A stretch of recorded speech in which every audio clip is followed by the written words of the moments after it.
Mula nang ako'y isinilang, tsismis na ng mga tao sa baryo na ako'y isang malas. Nagdadala raw ako ng kapahamakan sa mga malalapit sa akin.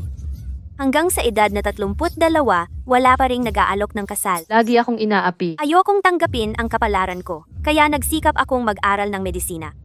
Isang gabi, umakyat ako sa bundok para mamulot ng halamang gamot. Iniligtas ko ang isang general na nakatalukbong. Nagkaroon kami ng isang gabi ng pag-iibigan. Mula noon, ang gulong ng aking kapalaran ay nagsimulang umikot. Hulihin siya. Huwag niyo siyang pabayaang makatakas. Bilasan niyo. General, nasugatan ka. May mga humahabol sa'yo. Halika, sumama ka sa akin. Nasaan siya? Nasa unahan. Tara, huwag niyo siyang pabayaang makatakas. Tara. Ang sirang templong ito ang aking pansamantalang tirahan kapag namumulot ako ng halamang gamot. Nakatago ito. Tiyak na hindi ito mahahanap ng mga sundalo ng kalaban. Magtiis ka muna sandali. Gagamutin ko agad ang sugat mo.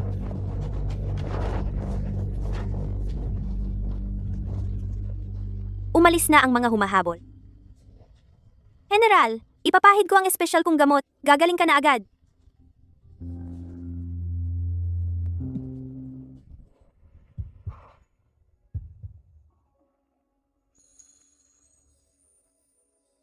Ako?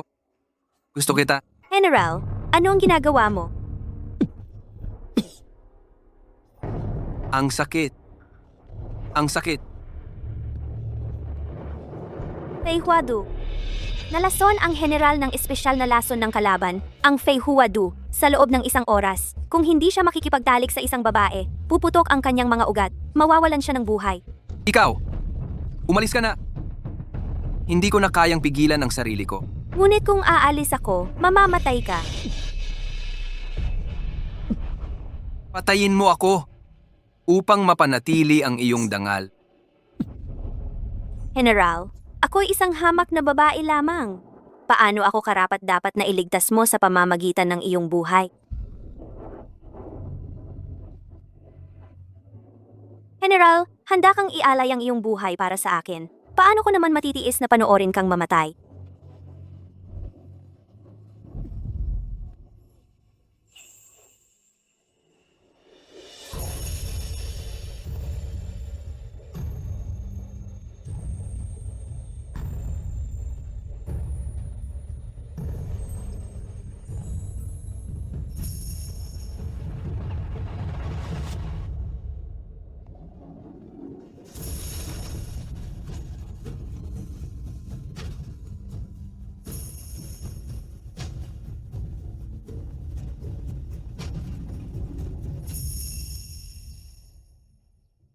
Isinakripisyo mo ang iyong dangal para iligtas ako. Sa buhay kong ito, hindi kita pababayaan. Kapag nasakop ko na ang imperyo, iyon ang araw ng ating kasal. Saksi ang langit. At ang maliit na espada bilang patunay.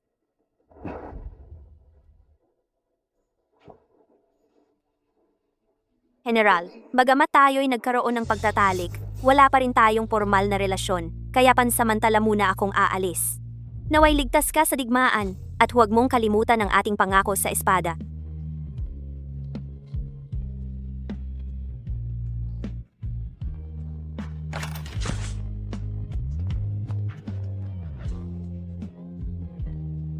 Huwag kang umalis. Huwag kang umalis.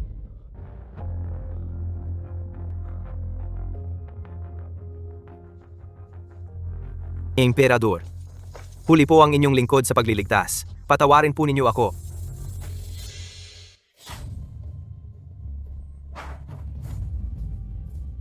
Tagapagbantay Lin, may isang babaeng manggagamot. May pekas sa balikat na hugis paru-paro. Kailangan mong hanapin siya para sa akin. Babaeng manggagamot? Iniligtas niya ako. Binigyan ko siya ng aking personal na maliit na espada. Kailangan mong hanapin siya. Gagawin ko siyang reyna. Pagkatapos ng gabing iyon, ako'y nagdadalang tao na. Hindi man lang naawa sa akin ang kuya at manugang kong lalaki, itinaboy nila ako sa aming tahanan. Lalo pang umiwas sa akin ang mga tao sa baryo. Ngayon pa nataglamig, malapit ng isilang ang aking anak. Ako na walang matakbuhan. Talaga bang hindi ko maiiwasan ang kapalaran kong ito? Hindi ako dapat sumuko. Nasa digmaan ng general, nakikipaglaban ng buong tapang. Paano ako makakapagpadala sa kawalan ng pag-asa? Ako na lang ang magpapaanak sa sarili ko. Kailangan kong ilabas ang aming anak.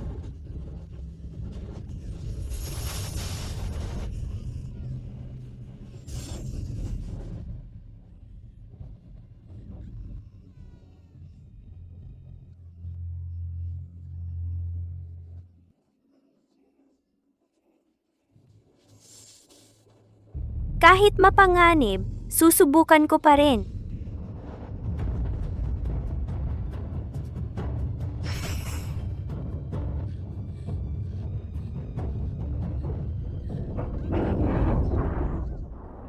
Kambal! Ito ang kambal na pinaghirapan kong manganak. Ang gaganda ng dalawang batang ito. Aalagaan kayo ng inay ng maayos at palalakihin ng ligtas. Mula ngayon, ang pangalan ninyo ay Pingping at Anan. Ngayong nariyan na kayo, kahit anong hirap at pagsubok ang dumating, hindi na matatakot ang inay. Guardia Lin, Emperador, mahigit 9 na buwan na. Wala pa ring balita tungkol sa babaeng iyon? walang kakayahan ng iyong lingkod. Dinagdagan ko na ang mga taong naghahanap. Pakiusap, Emperador, unahin ninyo ang kapakanan ng imperyo at bumalik muna sa kabisera. Umalis na tayo. Bumabalik na ang Emperador. Magbigay daan ng lahat.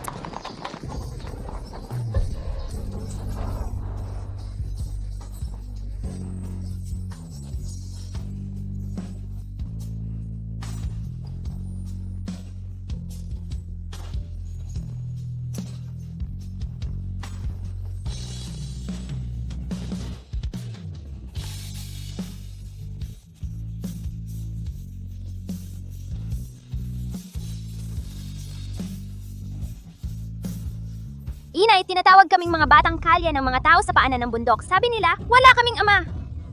Pingping, Anan, mga mabait, huwag kayong maniwala sa kanila. May ama kayo. Nasaan na ang aming ama? Ang inyong ama. 7 taon na. Hindi pa rin ako hinanap ng general. Hindi ko alam kung namatay siya sa digmaan o nakalimutan na niya ako. Inay, ano ang iniisip mo? Ay, mga bata pa kayo. May mga bagay na ipapaliwanag ko na lang sa inyo paglaki ninyo. Pero tandaan ninyo, may ama kayo. At ang inyong ama ay isang dakilang bayani. Totoo ba yan? Sa loob ng 7 taon, hindi tumigil ang mga chismis tungkol sa akin sa baryo. Kung hindi ako kikilos, paano makakataas ng ulo ang mga anak kong sina Pingping at Anan sa hinaharap? Pingping, Anan, halika! Sumama kayo sa inay sa paanan ng bundok. Mga anak, kung talagang hindi na darating ang inyong ama, ang inyong inay ang magiging panangga ninyo. Tumayo ka na. Emperador, 26 ka na, pero wala ka pang anak. Si Chancellor's son at ang iba pang mga mahalagang ministro mula sa kanilang mga pamilya ay pumili ng mga magagandang dalaga. Tiyak na magkakaroon tayo ng maraming supling para sa pamilyang imperial. Emperador, kung hindi mo gusto ang mga ito, palitan natin sila. Sina, Inang Reyna, may mahalaga pa akong gagawin. Ipagpaliban na muna natin ito ngayon. Emperador, ano pa bang mas mahalaga sa ngayon kaysa sa magkaroon ng tagapagmana? Sino ang magmamana sa magandang kinabukasan ng imperyo? Paano ako haharap sa ating mga ninuno? Huwag kang mag-alala, Ina. Paano ako hindi mababahala? Ayaw mong magpakasal at magkaroon ng emperatris. Pumayag ako sa'yo. Ako, gusto ko lang na pumili ka ng ilang dalaga para magkaroon ng supling ang pamilyang imperial. Bakit wala kang nagustuhan kahit isa? Ina, ang iyong anak ay walang interes. Sa mga babaeng ito, Ikaw, gusto mo bang patayin ako sa galit? Wala akong pakialam. Mamaya, pumili ako ng ilang dalaga. Simula ngayon, maghahalili sila sa pagtulog sa iyong silid. Ina, bakit mo ako pinipilit ng ganito? Inang Reyna, ang iyong alipin ay may mungkahi. Ang Granada ay simbolo ng maraming anak. Bakit hindi tayo mag-imbita ng 1,000 bata mula sa mga mamamayan para sa isang pista ng Granada? Baka sa pagpapala na ito, ang pamilyang imperial ay magparami ng lahi. Mabuti, gawin natin iyan.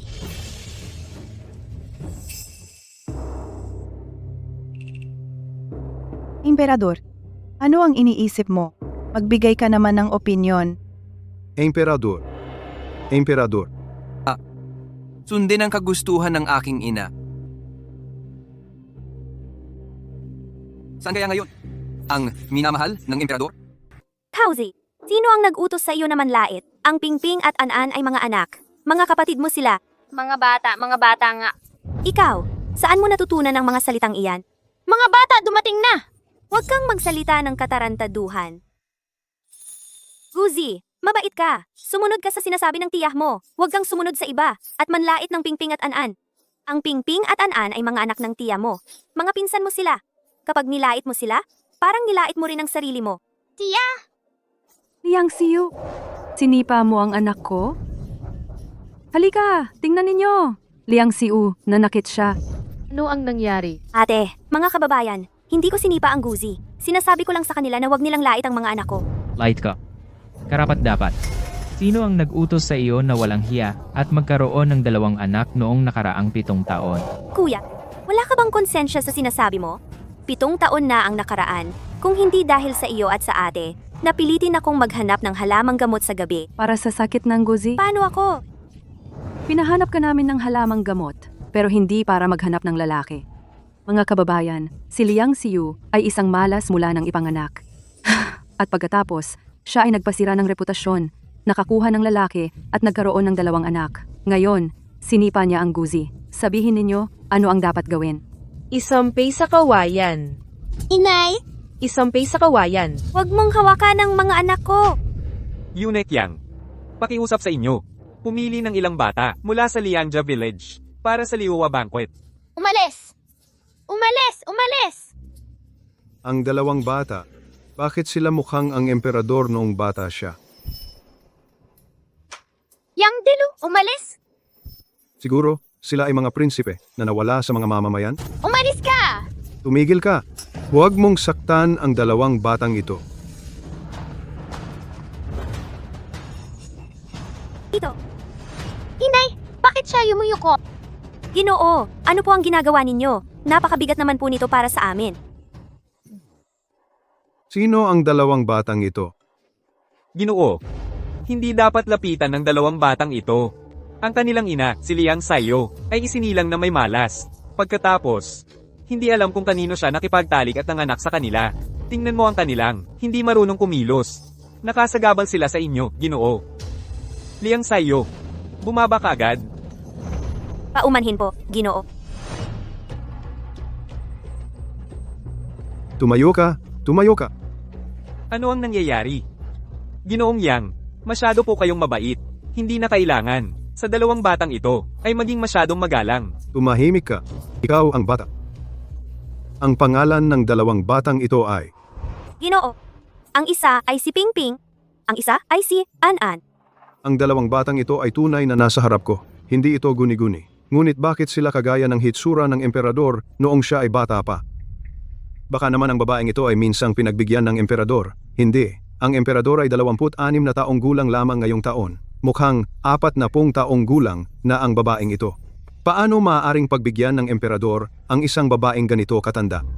Baka ito ay pagkakataon lamang? Ngunit napakalaking pagkakataon naman ito. Liang Xiu, bakit mo dinala ang 2 batang ito, pababa ng bundok? Tingnan mo kung paano, nagalit ang Ginoo. Punong barangay! Narito ako para humingi ng katarungan. Maaari ninyo akong siraan, ngunit huwag ninyong gamitin ang masasamang salita para saktan ang aking mga anak. Liang Xiu, ito ay pagiging makulit mo na. Ikaw ay nakakahiya, nagkaanak ka ng hindi kasal, at ayaw mong pagalitan ka ng mga kababayan. Hindi ka bumaba noon, hindi ka bumaba mamaya, ngunit ngayon ka pa bumaba. Nakasagabal kayo kay Ginoong Yang. Sino ba si Ginoong Yang? Kapag siya ay umapak, wawakasan ang buong nayon natin. Noon pa man, sinabi ng manghuhula na ikaw ay isang malas. At ngayon ay natupad na nga. Ngayon, ano man ang mangyari, hindi na kayo maaaring manatili. Mga kababayan, hulihin sila. Opo. Hulihin sila. Sino ang mangahas na saktan kami? Makikipaglaban ako. Matapang ka pa. Hinampas mo ang aking ina, hindi kita patatawarin. Yang Delu, hindi kita patatawarin. Karapat-dapat akong mamatay. Matandang alipin. Ano ang nangyayari? Bakit siya lumuhod? Ginoong Eunuko, bakit ka laging nagpapatira pa sa amin? Anong dahilan? Tumayo ka na. Liang Xiu, ikaw na malas, tiyak na may salamang ka. Kahit si Ginoong Eunuko Yang ay nauto mo na. Suntukin ninyo sila. Opo, bubugin natin sila. Pingping nga tanan, tumakbo kayo. Huwag ninyo akong intindihin. Tumigil kayo. Sino ang maglakas loob na galawin sila? Ginoong Yunuko. Kayo po, ano ba talaga ang nangyari? Napakabait ninyo, Ginoong Yunuko. Lubos akong nagpapasalamat. Hiling ko lang po na kayo ang magbigay katarungan sa amin. Hayaan ninyong ako lang ang parusahan ng punong barangay. Iwanan ninyo ang aking mga anak. Ginong Yunuko, pakiusap, iligtas ninyo ang aming ina. Tumayo kayo, hindi ko ito kayang tanggapin. Liang Fugui. Pakinig kang mabuti. Ang dalawang batang ito ang napili ko. Dadalhin ko sila sa palasyo para sa pista ng mga bulaklak ng durian. Ito, Ginoong Yunuko, huwag po. Talagang hindi pwede yan. Liang Siyu.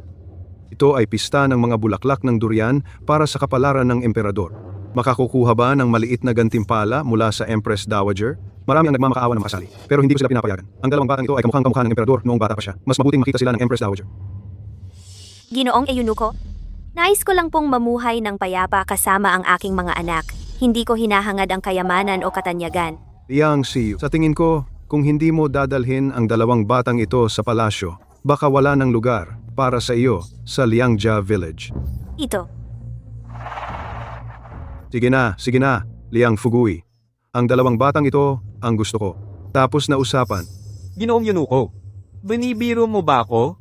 Ang pinagmulan ng dalawang batang ito ay talagang hindi malinis. Kung talagang dadalhin mo sila, magsama ka naman ng isang batang may malinis na pinagmulan. Oo nga, Ginoong Eunuko. Ako at ang ama ni Guzi ay ikinasal ng wasto sa isang malaking sedan. Tama na. Basta ang dalawang batang ito ang pumasok sa palasyo. Ang lahat ng iba pa ay maaayos.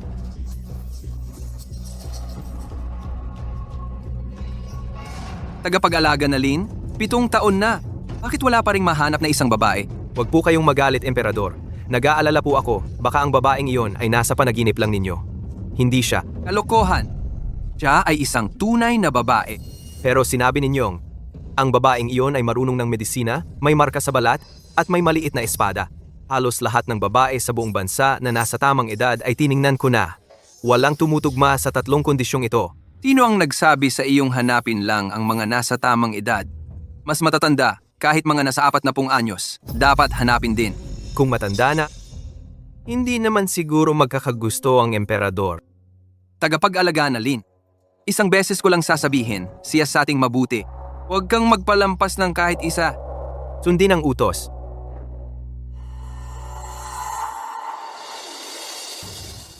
Kahit sa dulo ng mundo, hahanapin kita.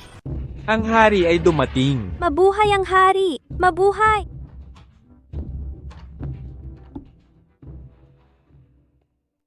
Inay, ano ba ang itsura ng hari? Pwede ba nating tingnan?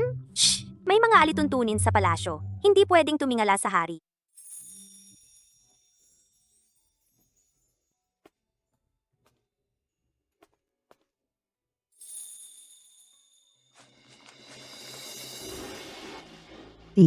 Dumaan lang ang hari para sa kanyang pagpupulong.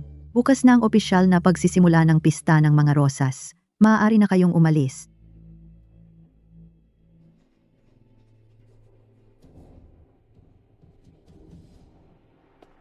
Liang Siyu, sandali. Ang lakas ng loob mo.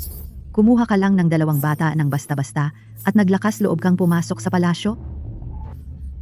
Ginang Rong, hindi po ako makapangahas. Ang 2 batang ito ay tunay kong mga anak. Kalokohan! 40 taon ka na yata. Paano ka magkakaroon ng mga batang ganito kaliit?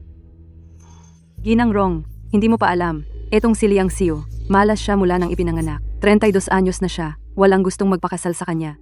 Pero hindi niya napigilan ang kanyang sarili. Nagbuntis ng hindi kasal at nanganak ng 2 anak sa labas. Ginang Rong, tingnan ninyo. Nagbigay ako ng napakahalagang impormasyon. Ang anak kong si Guzi, maaari bang makaharap ang hari? Huwag kayong mag-alala. Ang anak kong si Guzi, malinis ang kanyang pinagmulan. Kumpara sa 2 batang yan, mas magaling siya. Ginang, huwag kang magsalita ng ganyan. Maaari mong insultuhan ako. Pero hindi mo dapat insultuhan ang mga anak ko. Ano ang problema kung insultuhan kita? Mga anak sa labas, mga anak sa labas. Ang 2 anak mo ay mga anak sa labas. Ikaw! Sige, sa loob ng maraming taon, pinag-iisipan ko ang relasyon natin bilang magkapatid. Laging nagpapakumbaba ako sa inyo ni Kuya. Hindi ko inakala na lalo kayong naging masahol. Laging inaapi ako. Simula ngayon, tapos na ang lahat sa atin. Magkanya-kanya na tayo. Umalis ka. Saan ka pupunta? Inang, bakit mo ako pinahihirapan? Ikaw ang nagpapahirap sa Empress. Nag-ugnayan ka sa eunuch, Yang Delu. Anong sinabi mo sa Empress? Ang kasinungalingan na ang dalawang bata ay kamukha ng Emperor. Ano talaga ang balak mo? Hindi ko kailanman sinabi ang mga salitang iyon. Kaya pala ang eunuch Yang. Ayaw talaga dalhin sila sa palasyo. Tiyak na may masamang plano. Inang, hindi ko kailanman nakilala ang eunuch Yang. Paano ko makakapagplano kasama siya? At saka, kahit na ako ay isang ordinaryong babae, may napakalaking lakas ng loob. Hindi ko magagawa ang pagpapanggap bilang anak ng Emperor. Matigas ang bibig mo. Hindi alam kung mas matigas kaysa sa aking karayom.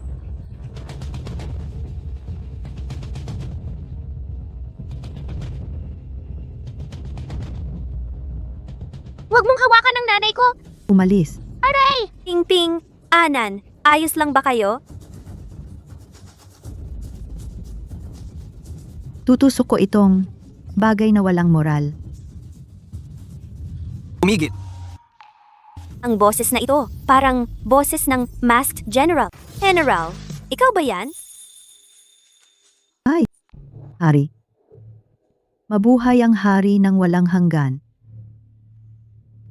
Si Hari yan. Ako po'y isang babae na nagpupugay sa hari. Ginang Rong. Ang ingay! Anong klaseng asal yan? Hari. Si Liang Siyu ito, hindi sumusunod sa mga alituntunin. Hayaan mo na. Baguhan pa lang sila sa palasyo. Natural lang na hindi pa nila alam ang mga kaugalian dito. Huwag mo silang pahirapan. Pero, hari, siya, Paano? Gusto mo bang sumuway sa utos ko? hindi po ako maglakas loob. Tumayo ka na. Salamat po, Hari. Bilisan mo. Halika, tingnan ng ina. Nasugatan ka, di ba? Masakit ba? Kakaiba. Nakikita ko silang nasugatan. Bakit sumasakit ang puso ko? Ang itsura nila, pamilyar din sa akin ang itsura nila. Nasugatan kayo! Tawagin agad ang manggagamot! Gamutin ang sugat ng bata! Hari, huwag na po kayong mag-abala sa manggagamot. Ako po'y may kaunting kaalaman sa paggamot. Maaari kong gamutin ang sugat ng bata. Ang tinig na ito, bakit ganito katulad sa kanya? At saka, nagkataon pang marunong din siyang maggamot. Ang kapal ng mukha mo. Pinatawag ng emperador ang manggagamot para sa'yo. Tapos, hindi ka man lang nagpasalamat. Nagmamalaki ka pang marunong ka sa medisina. Tumigil ka. Ikaw, babae. Una, gamutin mo ang bata. Subukan mo. Apo. Magtiis kayong dalawa sandali. Ilalagay ko ang espesyal na halamang gamot ni inay. Mawawala din yan.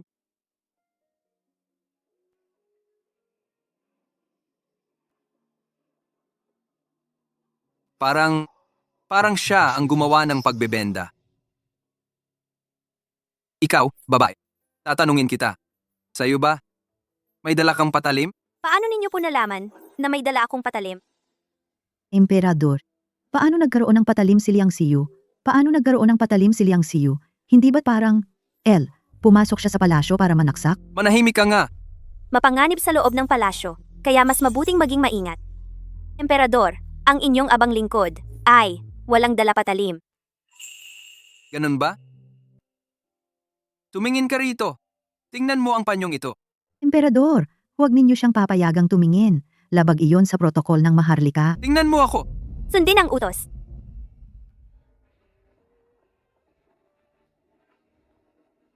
Mahal na hari. Ay masamang balita po. Ano ang nangyari? Lunsad ng pagsalakay ang kalabang bansa. 2 lungsod na ang kanilang nasakop. Kasumpa-sumpang kaaway. 7 taon na ang nakalipas. Ako mismo ang namuno upang sila'y mapaurong. Ngayon, naglakas loob pa silang bumalik. Ipagbadya ang aking kautusan. Tipunin ang lahat ng mga ministro. Magpulong tayo sa bulwagan. Opo. Mahal na hari. Ikaw na itong babaeng walang hiya. Nais mo pang mambola sa mahal na hari? Inang, wala po akong ganon. Naisip ko lang po, kamukha po ng mahal na hari ang isang dating kakilala. Nais ko lang pong tingnan ang mahal na hari. Ang kapal ng mukha. Sino ka ba? At mangahas kang tumingin sa mahal na hari? Gasgasin ko muna ang mukha mo. Para hindi ka na muling mangahas. Namang akit sa mahal na hari. Inay. Wag! Ano ang ginagawa ninyo? Inay!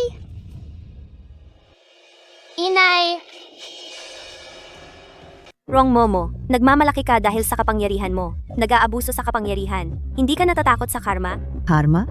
Ako ang naglingkod sa Empress ng mahigit 40 taon bilang katulong sa pamilya. Maliban sa Empress, walang sino mang makakagalaw sa akin. Wrong Momo, narito kami ng mga anak ko para magdasal para sa Emperor at Empress. Kung saktan mo ako, hindi rin palalampasin ng Empress. Momo, kung makikita ni Liang Xiu ang Empress, ikaw lang ang magdedetermina. Liang Xiu, guguhitan ko muna ang mukha mo. Tapos, palalayas kita sa palasyo at papapatay. Walang sino mang makakaalam. Hahaha. Tumigil. Ping-ping, an-an.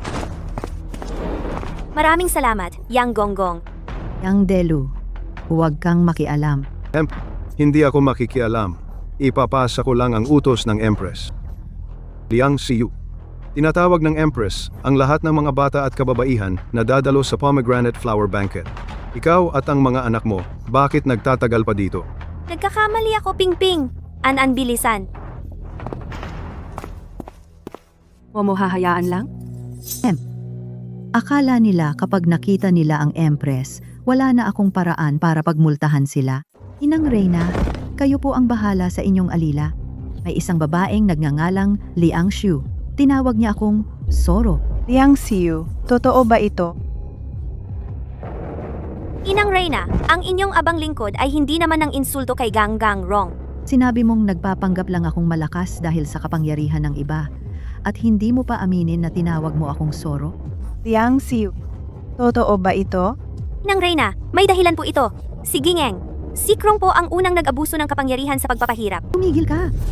Inang Reyna, siya po ang unang nanakit sa inyong alila. Kaya ko lang siya pinarusahan ng bahagya. Liang Xiu, ikaw na isang karaniwang mamamayan ay nangahaspang manakit ng tauhan sa palasyo? Talagang wala ng respeto sa batas. Mga guwardiya, Sandali po, Inang Reyna. Ang dalawang batang kamukha ng emperador na sinasabi ko, ang kanilang ina ay si Liang Xiu po. Inang Reyna, kata-kata lang iyan ni Yang Delu. Ang dalawang batang iyan ay hindi naman talaga kamukha ng emperador. Kasinungalingan, halatang halata namang magkamukha. hindi ko rin napapansin na kamukha ng emperador noong bata ang dalawang batang ito. Ngunit noong bata ang emperador, ilan lang naman ang beses na nakita ninyo siya. Ano ang bulong-bulong mo diyan? Inyong abang lingkod. Inang Reyna, ang ibig sabihin ni Ginoong Yang ay hindi naman ninyo gaanong nakita ang itsura ng emperador noong siya ay bata pa. Ang kapal ng mukha. Wala kang karapatang magsalita dito. Inang Rong, bagamat ako ay galing sa probinsya, narinig ko rin sa aming guro ang mga alituntunin sa palasyo. Pagkapanganak ng isang prinsipe, kailangang palakihin sa labas ng palasyo upang lalong lumakas ang kanyang katawan.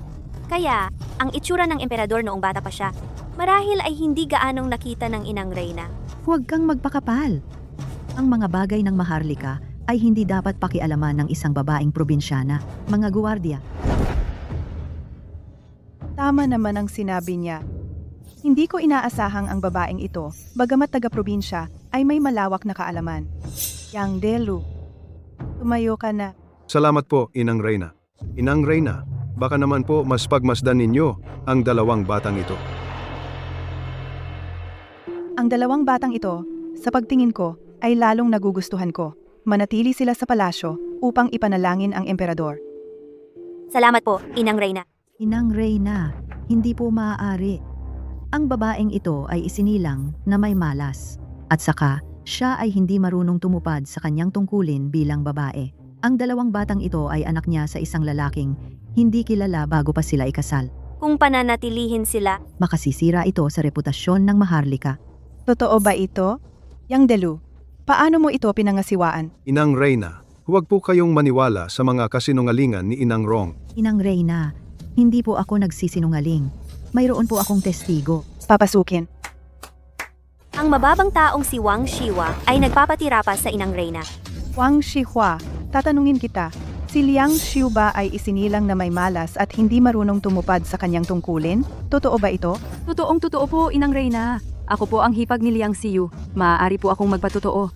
Isinilang siyang may malas, kaya walang gustong magpakasal sa kanya. Pagkatapos, nakipagtalik siya sa isang lalaking hindi kilala nang walang basbas ng kasal at nanganak ng 2 batang ilehitimo. Mayroon po akong ibang sasabihin. Inang Reyna, 7 taon na ang nakalilipas. Ako ay pumunta sa bundok para mamulot ng halamang gamot. Nakilala ko ang isang general na nalason ng Fei Hua mula sa kaaway. Kung hindi siya makikipagtalik sa isang babae, mamamatay siya. Kaya't inialay ko ang aking sarili para iligtas siya. Kalokohan. Mga guwardiya, dalhin ninyo ang ina at ang 2 batang ito at patayin sa pamamagitan ng paghagupit. Inay, natatakot ako. Inang Reyna, kung ganito ang gagawin ninyo sa amin, baka kayo ay pagtawanan ng buong mundo. Inang Reyna! Ang kapal ng mukha mo, Liang Xiu! Naglakas loob kang magsalita ng masama laban sa Inang Reyna? Wang Xihua! Wala kang karapatang pagsabihan ako. Isang taong walang utang na loob. Ano ang sinabi mo? Mali ba ang sinabi ko? Noong nagkasakit ang anak mong si Guzi, hindi ba't ako ang umakyat ng bundok para kumuha ng gamot at nagligtas sa kanya? Hindi ka lamang nagpasalamat? Pagkus ay lalo mo pa akong pinag-initan. Kung hindi yan kawalan ng utang na loob, ano pa? Ay, itong babaeng ito, naglakas loob kang ipagpalo ka sa akin. Kay kapal ng mukha!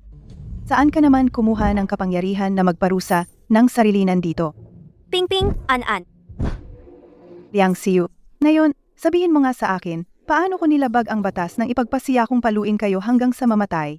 Kung hindi mo masabi, dodoblehin ko ang parusa sa inyo. Inang Reyna, ang ating dinastiya ay laging itinuturing ang pagprotekta sa mga bata bilang pangmatagalang plano. Maliwanag na nakasaad sa batas na ang mga batang wala pang 8 taong gulang, kahit na gumawa ng napakalaking kasalanan, ay dapat pa ring patawarin. Ngunit ang aking 2 anak, 7 taong gulang pa lamang ngayong taon. Inang Reyna, tama po ba ang sinabi ng inyong abang lingkod? Ito, nag-init lang ang ulo ko ng sandaling iyon, kaya nakalimutan ko. Kay kapal ng mukha, naglakas loob ka pang gamitin ang batas bilang panangga. Ang batas ng ating dinastiya ay sumasaklaw lamang sa mga batang mula sa marangal na pamilya. Paano nito mapoprotektahan ang 2 anak mo? Tama po, Inang Reyna. Mga bata man ang 2 iyan. Noong una, ako at ang kanyang kuya ay nakasilip mismo sa kanyang pakikiapid. Wang Xihua, sa iyong bibig wala kailanman isang katotohanan. Liang Xiu, binibigyan ko ng pagkakataon. Hindi mo ba sinabi kanina, ang 2 batang ito, sa ating dinastiya, mga anak ng isang general? Sabihin mo nga, alin ang general, kung masasabi mo, ako ay magpapatawad. Baka maaari pa kayong magkasundo muli. Ito. Oh, Reyna Ina, ako ay alam lamang. Siya ay isang general na nakamaskara. Talagang hindi alam ang kanyang pangalan.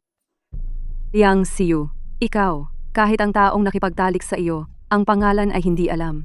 Ikaw talaga ay walang hiya. Reyna Ina, ako ay mangahas na manumpa sa langit. Ang bawat salita ay totoo. Reyna, Ina, ang babae na ito ay napakatuso.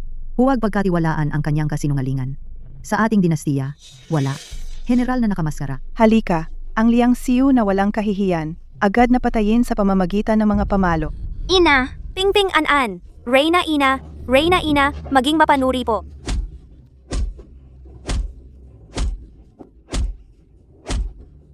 Eka.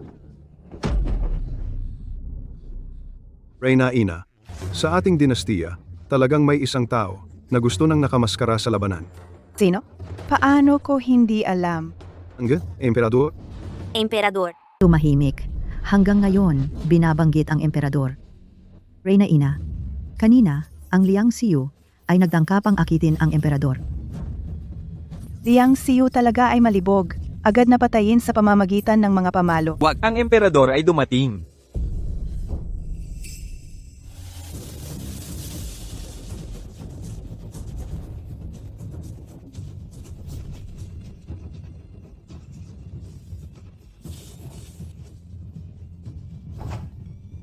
Ko ay hindi papayag na kahit sino. Hawakan siya kahit isang beses. Ang emperador pala ang maskaradong general. Kaya pala hindi niya kami matagpuan ng anak ko sa loob ng maraming taon. Ako, isang simpleng babaeng probinsyana, paano ako magiging karapat-dapat para sa kanya? Kawawa naman ang aking mga anak. Sa buhay na ito, baka hindi na sila makilala ang kanilang tunay na ama. pakiusap, iligtas mo ang aking ina. Bakit? Kapag nakikita kong umiiyak ang 2 batang ito, masakit na masakit ang puso ko. Gagawin ko. Pumunta ka na sa nanay mo.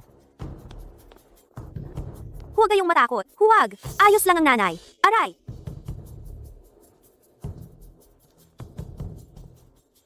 Tumayo na kayong lahat. Inang Reyna, nakikiusap po ako. Patawarin ninyo ang mag-ina. Emperador, isang hamak na Liang Xiu lang.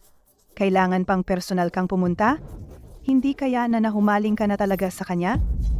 Nang Reyna. Tumahimik ka. Ikaw ang sanhi ng lahat ng ito. Pag-uusapan natin ang tungkol sa iyo mamaya. Ngayon lang po ako nakakita sa kanila. Paano ako mahuhumaling? At saka, hindi ko alam kung bakit, kapag nakikita kong naghihirap sila, ang puso ko ay nananakit ng walang tigil. Emperador, kapag nakikita mo lang ang iyong pinakamamahal na naghihirap, saka sumasakit ang puso. Kanina, sinabi mo na ngayon mo lang sila nakita, di ba? Pinakamamahal? Baka naman ang emperador at kami ay pinakamamahal niya. Ang maskaradong general ay ang emperador. Inang Reyna, sa wakas, silang mag-ina at magkapatid ay dumating para humingi ng biyaya at magdasal para sa isang tagapagmana para sa iyong anak. Kaya't pakiusap, Inang Reyna, patawarin mo na sila. Magdasal para sa biyaya? Isang babaeng hindi marunong tumupad sa kanyang tungkulin ang magdarasal pa para sa korte? Ngayong araw na ito, talagang ipapalo ko sila hanggang sa mamatay. Reyna Dowager, sa mga nakaraang araw, ay ang kapistahan ng pagdarasal para sa biyaya ng emperador. Hindi mahalaga kung patayin ninyo kami. Ngunit, natatakot lamang ako na masira ang masayang kapistahan ng korte. Pakiusap, pag-isipan muna ninyo ito, Reyna Dowager. Reyna Dowager, kung hahayaan nating mabuhay ang babaeng ito, iyon ang talagang makakasira sa kasiyahan ng korte at magdudulot ng kahihiyan sa pangalan ng korte. Huwag kang magpakalalaki. Nani wrong. Mapanira ang puso mo at mapagchismis. Sa tingin ko, ang dapat patayin sa pamamagitan ng pagpalo ay ikaw, hindi ba? Awan ninyo, Emperador. Emperador, lalo kang nagiging pasaway. Pinili ko para sa iyo ang napakaraming magagandang dalaga ni hindi mo man lang sila pinansin. Ngunit ngayon, dahil lang sa isang hamak na babaeng ito, ay hinahamon mo pa ako. Sa puso ng iyong anak, isang babae lamang ang minahal sa buong buhay ko. Para sa ibang mga dalaga, wala talaga akong interes. Ang pwesto ng Reyna ay nakalaan din para sa babaeng iyon. Sino kaya ang babaeng iyon na nakapagpa-inlove ng ganito sa emperador? Kung sakali, hindi mo kailanman matagpuan ang babaeng iyon? Hindi ka na ba kailanman magkakaroon ng tagapagmana? Paano mo ako hahayaan na harapin ang yumaong emperador at ang mga ninuno natin? Kung ang mga ninuno natin ay talagang may espiritu sa langit, hindi nila hahayaan tayong pahirapan ang isang ina at ang kanyang mga anak. Kaya't pakiusap, ina, maging mahabagin. Maraming salamat, Inang Reyna. Inang Reyna, hindi mo pwedeng basta-basta silang patawarin. Inang Reyna, kung palalampasin mo sila, nasaan ang pagiging makapangyarihan mo bilang ina ng imperyo? Liang Xiu, maliligtas ka sa parusang kamatayan, ngunit hindi sa parusang buhay. Heto, bigyan siya ng 20 malalakas na palo. Pop, Lao Mama Rong, paulit-ulit mo akong inaapi. Kung sasaktan mo pa ang aking mga anak, hindi kita palalampasin. Matapang ka pa ring magsalita. Sige, uunahin kong ayusin ang 2 batang ito. Lalabanan kita. Huwag ninyong galawin ang aking mga anak. Huwag ninyong galawin ang aking mga anak. Huwag ninyong galawin ang aking mga anak. Huwag ninyong hawakan ang aking ina! Huwag! Nag-alsa! Pumasok si Liang Xiu sa bulwagan na may dalang espada. May balak siyang magnakaw. Hulihin siya! Sandali. Ang marka ng paru-paro. Ang maliit na patalim. Iyan ang aking maliit na patalim. Liang Xiu. Ikaw. Ikaw ang taong laging iniisip at hinahanap ng inyong emperador. Maglakas loob kang galawin siya? Magilas. Siya ay aking babae. Ang mahal na hari. Hamak ang pinagmulan ko. Hindi ko karapat-dapat ang pagmamahal ng mahal na hari. Xiu, ako iyon.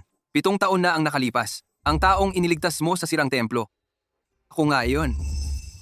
Maliban kay Wang Shihua, ang lahat ng iba pang walang kinalaman, magsialis muna kayo. Emperador, nababaliw ka na ba? Masama ang ugali ng babaeng ito, at may balak pang manaksak. Ikaw pa ang nakikipagkilala sa kanya. Inang Reyna, totoong-totoo iyon. 7 taon na ang nakalipas. Pinagbigyan ko nga si Xiu. Liang Xiu, tatanungin kita, ang lalaki mo ba ay ang emperador? Ang Reynang Dowager. 7 taon na ang nakalipas. Ang kasama ko ay isang general na nakatalukbong. Hindi ko nakita ng malinaw ang mukha niya.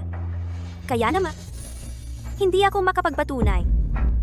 Emperador, pakinggan mo. ang Reynang Dowager. Matagal ko nang inaalagaan ang emperador sa pagsasanay ng martial arts man o sa pagpapamuno ng hukbo. Mahilig siyang magtalukbong, mahilig siyang magsuot ng maskara.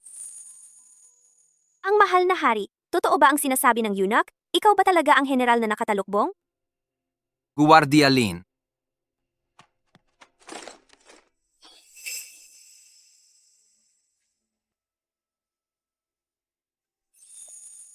Ang emperador pala.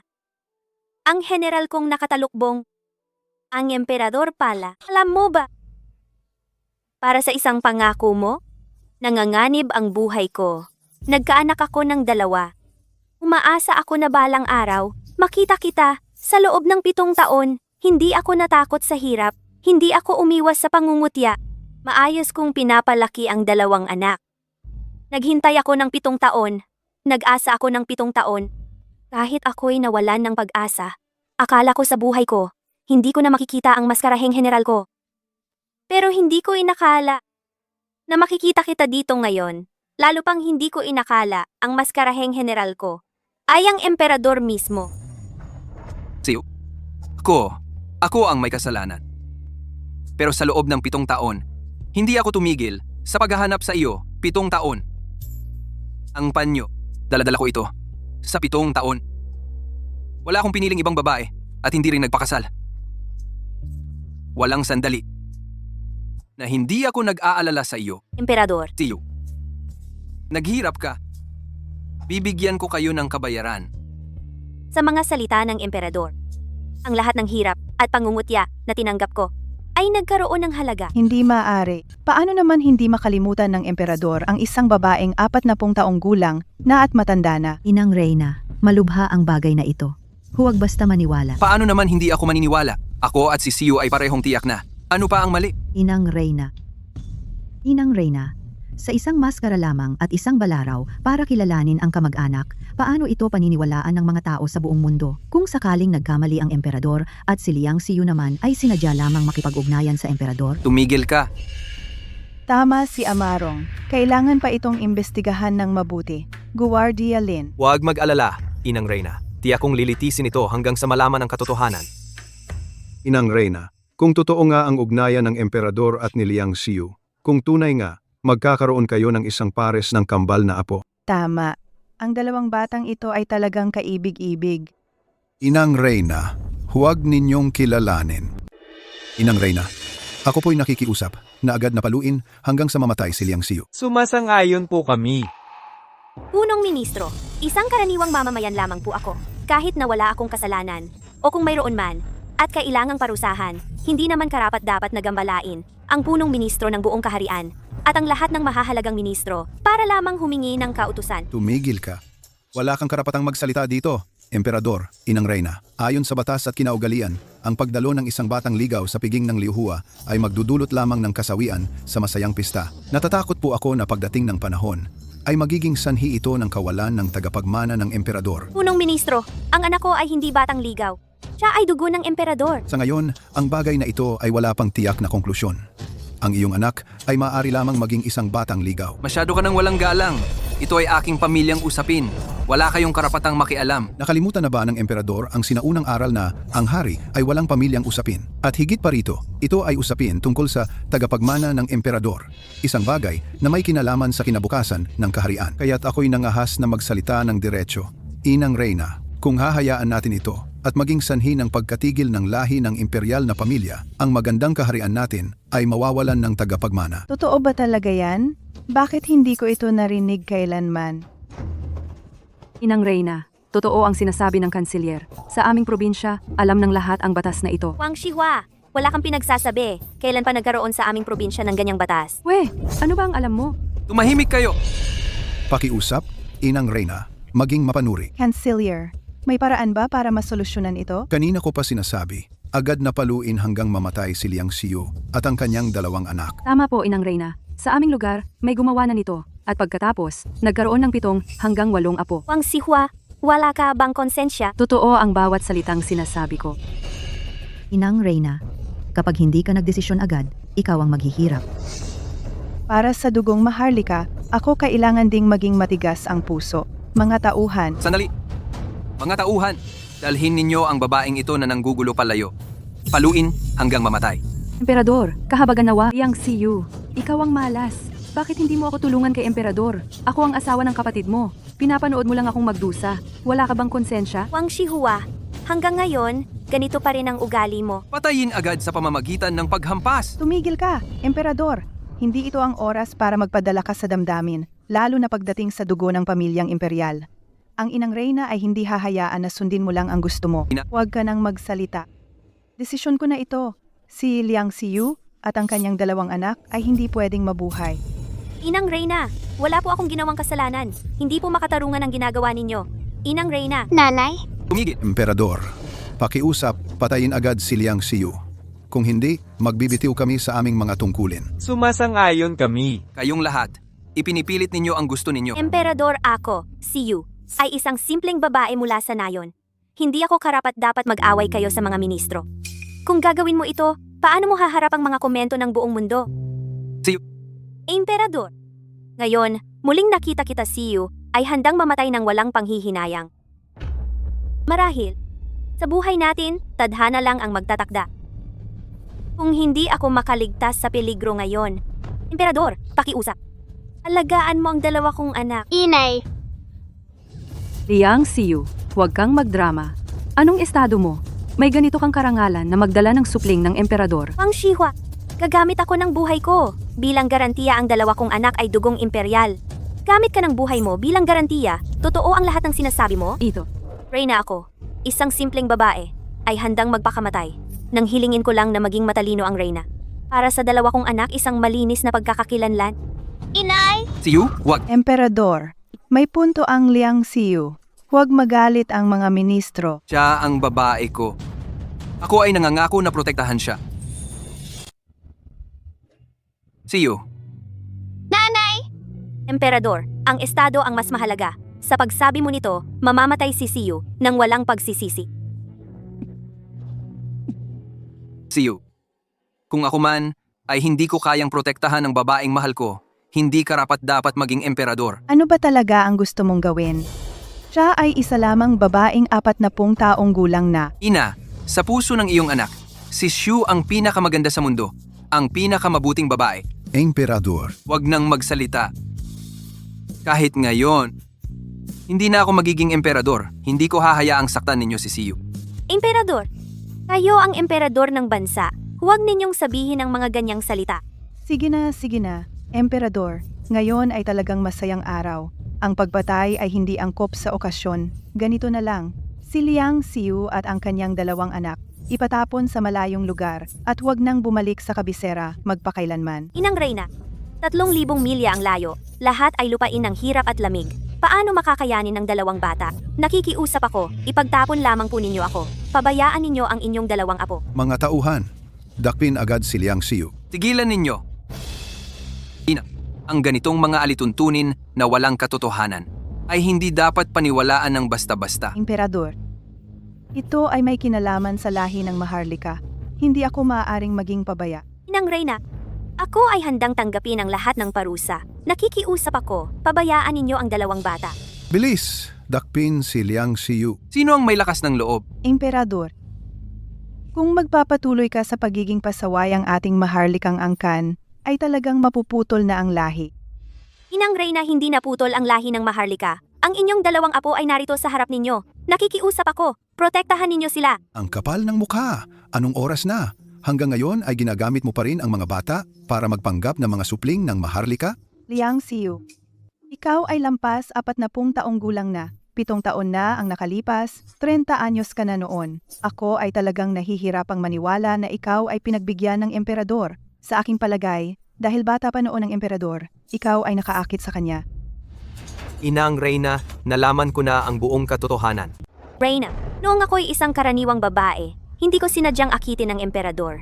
Kung hindi, handa akong magdusa sa kapalaran. Tumahimik ka, Guardialin. Ano ang nalaman mo? Dapat mong sabihin lahat ng detalye kung may kahit katiting na kasinungalingan. Ako, hindi ko palalampasin. Hindi ako maglalakas loob. Tinanong ko ang mga bihag ng kalaban noong panahon 7 taon na ang nakalipas. Talagang nalason ang emperador ng Feihua. Kung hindi siya makipagtalik sa isang babae, maaaring mamatay siya. Nalaman ko rin ang bundok na pinagkaguluhan ng emperador. Talagang nasa likod ng Liangjia Village. At sa gabi ng pagkakagulo ng emperador, ang mga taong pumunta sa bundok sa loob ng ilang milya, si Liang Xiu lang ang iisa at saka sa buong nayon. Sa balikat lang ni Liang Xiu Mei, marka ng paru-paru na sinabi ng emperador, bukod pa. Mayroon din si Liang Xiu ng espada na ipinagkaloob ng emperador. Reyna, ang sinabi ni Guardia Lin, lahat ng sinabi niya ay totoo. Nang Reyna, ang anak mo ay makakapagpatunay rin. Inay talagang ama namin ng emperador. Isang dakilang bayani. Oo, Pingping at An-An. Ang emperador ay ama ninyo. Noong mga panahon, siya, kahit bata pa, ay namuno ng mga sundo at natalo ang kalaban. Talagang isang dakilang bayani. Anak, ang Liang Xiu ay mas matanda sa'yo ng higit 10 taon. Bakit siya lang ang hindi mo makalimutan? Nang Reyna, si Siyu ang nagligtas sa buhay ng iyong anak. Huwag po kayong magsabi ng ganoon. Mahal na hari, dahil sa dakilang kapalaran ninyo, natural na malalampasan ang anumang panganib. Naku, kung talagang makakapasok sa palasyo si Liang Xiu, magiging maayos pa kaya ang buhay ko? Kung makakapasok sa palasyo si Liang Xiu, pangunahing tagumpay iyon para kay Yang Delu. Hindi pwede. Talagang hindi ko siya papayagang makapasok ng maayos. Kung makakapasok sa palasyo si Liang Xiu, magkakaroon na ang hari ng 2 tagapagmana ng trono. Kung gayon, ang mga taon kong pagpaplano ay masasayang lang. Kailangan kong mag-isip ng paraan. Liang Xiu, ang kapal ng mukha mo. Naglakas loob ka pang magpakilala bilang tagapagligtas ng hari. Sa tingin ko, noong mga panahong iyon, hindi sinasadya ang pagtulong mo sa hari. Bagkus, sinadya mong lumapit sa pamilyang Maharlika. Talagang may masamang balak ka. Pakiusap, Inang Reyna, maging makatwiran po. May punto naman ang sinabi ni Matron Rong. Noong iligtas ko ang hari, dahil lamang ayaw kong mawalan ang ating kaharian ng general sa kamay ng kaaway. At saka, noong mga panahong iyon, hindi ko alam na ang general na nakamaskara ay ang hari pala. Paano naging sinadya ang paglapit sa Maharlika? Saan nanggaling ang masamang balak? Ikaw, Matalino si Siyu. Mabilis magsalita. Kung siya ang magiging reyna balang araw, tiyak na magiging matibay na suporta ko siya. Oh, aming dating emperador, dilat mo ang iyong mga mata at tingnan mo ito. Nasaan ang dangal ng pamilyang imperial? Nasaan ang mukha ng pamilyang imperial? Punong Ministro Sun, kung may sasabihin ka, sabihin mo ng diretsyo. Bakit ka pa nag-iimbento ng mga kwento? Inang Reyna, ang babaeng ito ay nakipagtalik sa emperador sa labas. Talagang nakakahiya sa pamilyang imperial. Kung lahat ng babae sa mundo ay ganyan, paano ka pa magiging ina ng buong imperyo? Sa palagay ko, dapat nating parusahan ng husto si Liang Xiu agad-agad. Sun Dingcheng, ang kapal ng mukha mo. Punong Ministro, ang dapat parusahan ng husto ay ikaw. Sa palagay ko, Punong Ministro. Kung talagang parurusahan ako ng emperador, saka pa lang talaga niya ipapahamak ang dangal ng Maharlika. Ang lakas ng loob mo. Ano ba ang pinagsasasabi mo? Inang Reyna, kung talagang itatakwil ng emperador dahil sa sinasabi niyong dangal ang kanyang sariling anak at hahayaang magkalat ang lahi ng Maharlika, iyon ang tunay na pagtataksil sa yumaong emperador at sa inyo. Kung talagang parurusahan ako ng emperador, sinisiraan niya ang kanyang tagapagligtas, sinisiraan niya ang kanyang mga nasasakupan, iyon ang maglalagay sa emperador sa isang kalagayang walang habag at walang dangal. Punong Ministro Sun, kaya pala gusto mong ipataw sa akin ang maging taksil at walang utang na loob, at maging walang habag at walang dangal. Inang Reyna, hindi dapat papasukin sa palasyo si Liang Xiu. Isinilang siyang masamang tala. Kung papayagan siyang pumasok ng basta-basta, baka masaktan ang katawan ng emperador. Wang Shiwa, talagang katha-katha lang iyan. Paano ako naging masamang tala? Hindi ba ganoon ka? 32 anyos ka na, wala pa rin gustong magpakasal sa'yo. Ayon sa mga tao sa baryo, sino mang magpakasal sa'yo ay tiyak na magkakamalasin. Lahat iyan ay pawang kathang isip lamang. Pakiusap, Inang Reyna, maging makatwiran po. Inang Reyna, nitong mga nakaraang taon, palaging nagkakasakit ang mga bata sa kabiserang lungsod. Marahil ay dahil nakasalamuha ng emperador ang masamang talang si Liang Xiu. Emperador, kung talagang nakakapinsala ang Liang Xiu na ito, kung talagang nakakasama siya sa iba, talagang makakasama iyan sa kaharian. Hindi mo siya pwedeng kilalanin. Hindi po. Taiho, medyo may alam po ako sa medisina. Noong unang dating ko sa kabisera, nakapagmasid din ako sa kalagayan ng mga batang may sakit. Sa tingin ko po, hindi ito multo o anumang masamang espiritu, kundi dahil marumi ang tubig sa balon. Kalokohan yan. Marumi ang tubig sa balon? Paano naman hindi nalaman ng mga manggagamot? Taiho, naghanda po ako ng pulbos na gamot. Kailangan lang inumin ito ng mga bata ayon sa reseta at gagaling sila. Kasabay nito, ang malaking dosis ng pulbos na gamot ay dapat ihagis sa balon at magiging malinis ang tubig. Ang kapal ng mukha mo. Ang sakit ng mga bata. Paano mo malulunasan? Isang probinsyana ka lang. Gagawin ko na po ngayon ang paraan ni Liang Siyu. Taiho, huwag po, huwag po. Maraming manggagamot ang hindi na ito malunasan. Paano natin ipagkakatiwala sa isang probinsyana? Kung sakaling may mangyaring mali, ano na ang gagawin natin? Ito. Huwag na lang nating subukan. Inang Reyna, walang masama kung subukan natin. Kung may anumang masamang mangyari, ako po ang mananagot. Emperador, matatag ang loob ninyo sa pagtatanggol sa masamang tala na ito. Wala na akong masasabi. Ngunit ang dalawang batang ito, hindi maaaring isama sa talaan ng pamilyang Maharlika. Mag-ingat ka. Punong Ministro San, ang aking dalawang anak ay pawang dugong Maharlika. Bakit hindi sila maaring isama sa talaan ng pamilyang Maharlika? Mag-ingat ka. Ano ba ang tingin mo sa talaan ng pamilyang Maharlika? Para bang talaan ng tahanan mo sa pagbili ng gulay? Reyna Ina, sa ngayon, ang emperador ay wala pang anak. Kung isasama ang dalawang batang ligaw na ito sa talaan ng pamilyang Maharlika, ang isa sa kanilang dalawa sa hinaharap ay tiyak na magmamana ng trono. Ang kahariang ito ay inilaban ng yumaong emperador kasama ko ng buong tapang. Kung ibibigay ito sa mga batang ligaw na walang pangalan at pinagmulan, kami, ang mga matatandang ministro, ay lubusang tututol. Punong Ministro, kayo ay matandang ministro ng dalawang panahon, may mataas na dangal at prestihiyo. Gayunpaman, bilang isang karaniwang babae, payo ko sa inyo. Kung hindi, kayo ay magkakasala ng paglapastangan sa Maharlika. Punong Ministro Sun, ipinapayo ko sa inyo na bawiin ang sinabi ninyo kanina. Kung hindi, paghamak iyon sa emperador at sa reynang ina. Ruha, ano ba ang pinagsasabi mo?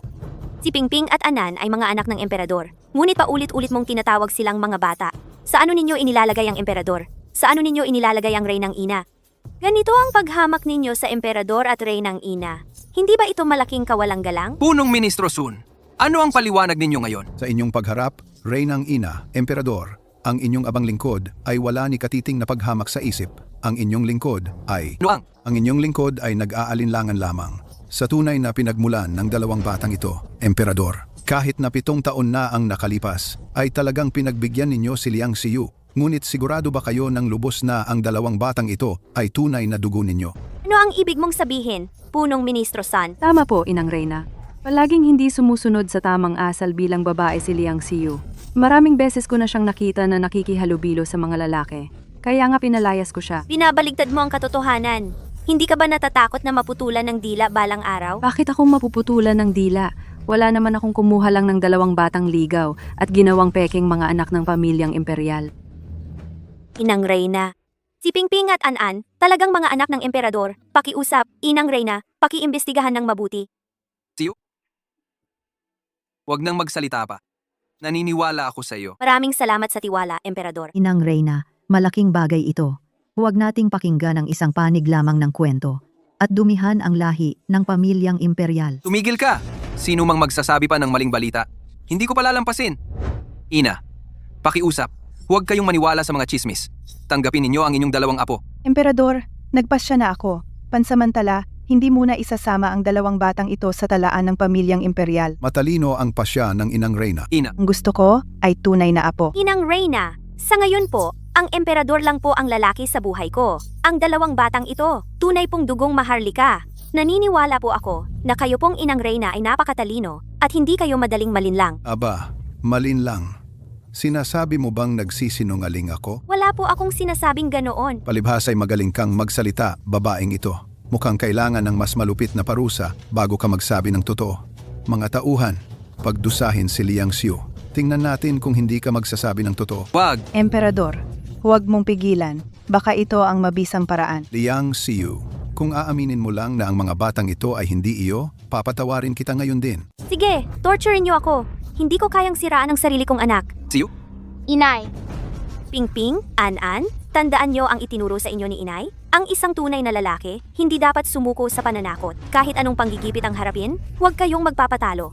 Manindigan kayo sa katotohanan. Bagamat babae ang inyong ina, hindi ako magiging duwag. naiintindihan na po namin. Kung mananakit kayo, ako po ang unahin nyo. Hanggat nandito ako, walang sino mang pwedeng manakit kay Inay. Kung mananakit kayo, ako po ang unahin nyo. Hanggat nandito ako, walang sino mang pwedeng manakit kay Inay. Tigilan niyo yan. Inang Reyna, kayo po. Sa 2 batang ito, Parang nakikita ko ang emperador noong bata pa siya. Inang Reyna, kayo po ang pinakamatalino. Tama po ang hinala ng inyong abang lingkod noon. Ang dalawang batang ito, talagang kamukha ng emperador noong bata. Maari bang ako ay talagang may mga apo na? At dalawa pa? Inang Reyna, pakiusap po. Lumuhod kayo. Bilisan nyo. Tawagin nyo siyang Lola Reyna. Inang Reyna, ang dalawang batang gubat na ito ay hindi dapat isali sa lahi ng pamilyang imperial. Sumasang-ayon po kami. Punong ministro, kayo. Naghihimagsik na ba kayo? Gusto nyo bang mag-alsa? Punong Ministro Sun, hindi ko maintindihan. Dinadala ninyo ang ilang mahahalagang ministro. Paulit-ulit na humahadlang. Kinikilala ng emperador kami bilang ina at anak. Ano ba talaga ang inyong layunin? Emperador, ang babaeng ito ay hindi pa nakakatanggap ng titulo. Nangangahas na maging walang galang sa matandang ministro. Ang babaeng katulad nito, anong klaseng anak ang kanyang maaaring turuan? Kung ang kanyang anak sa hinaharap ay magmamana ng trono, ang mundo ay magkakagulo. Ang mga karaniwang tao ay magdurusang mabuti.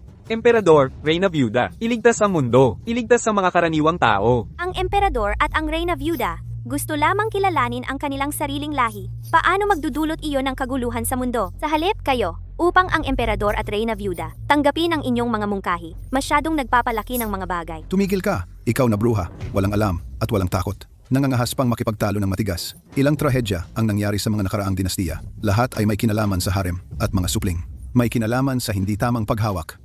Reyna Viuda, kung ipipilit ninyong kilalanin, ang dalawang batang ito naligaw, ang magandang kaharian ng ating dinastiya ay mawawala na. Kung ang kaharian ay talagang may problema, marahil ay dahil sa inyong grupo, mga mapagkunwari, laging nagsasalita ng mundo at mga tao. Punong Ministro, paulit-ulit mong sinasabing para sa kapakanan ng lahat. Ngunit sa harap namin itong tatlo mga ulila at byuda, walang kahit katiting na pakikiramay.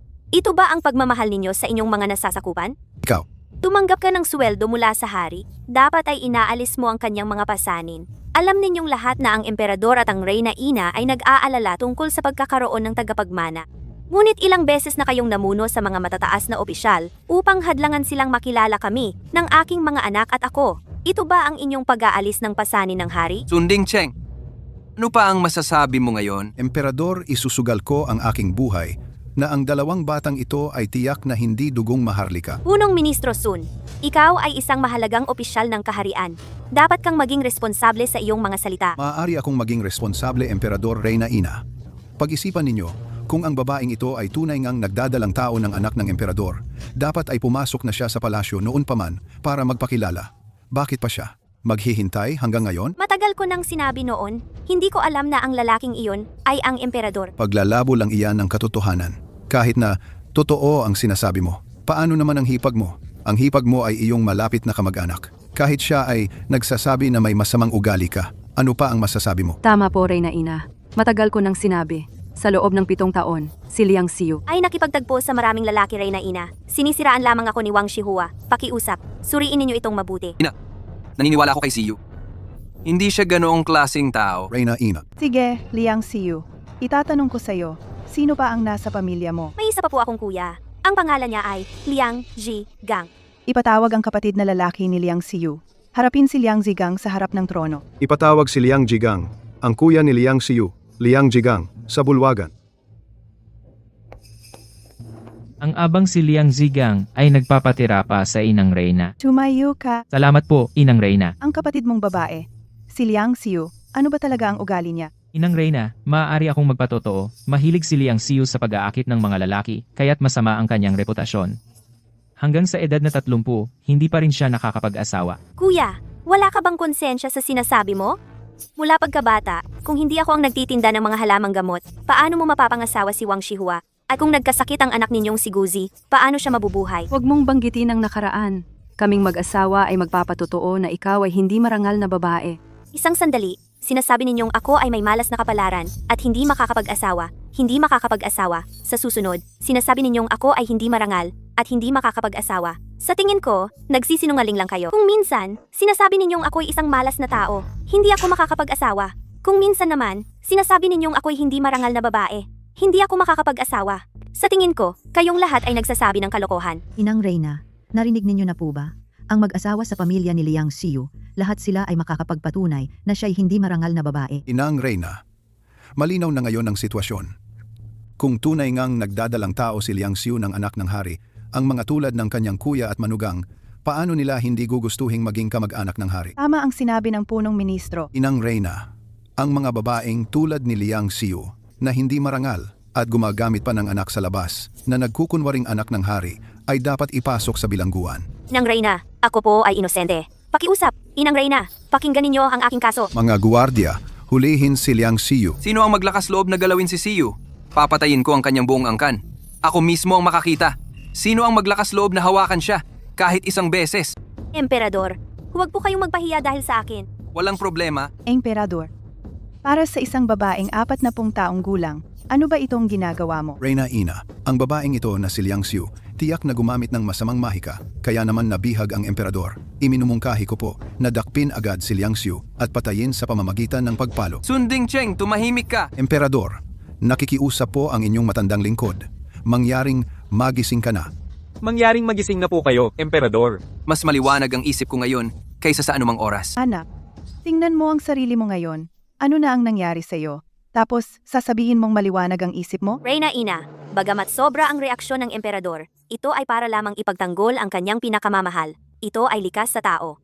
Ang isang emperador na kayang ipagtanggol ang kanyang pinakamamahal ay tiyak na isang emperador na maaawain sa kanyang mga nasasakupan.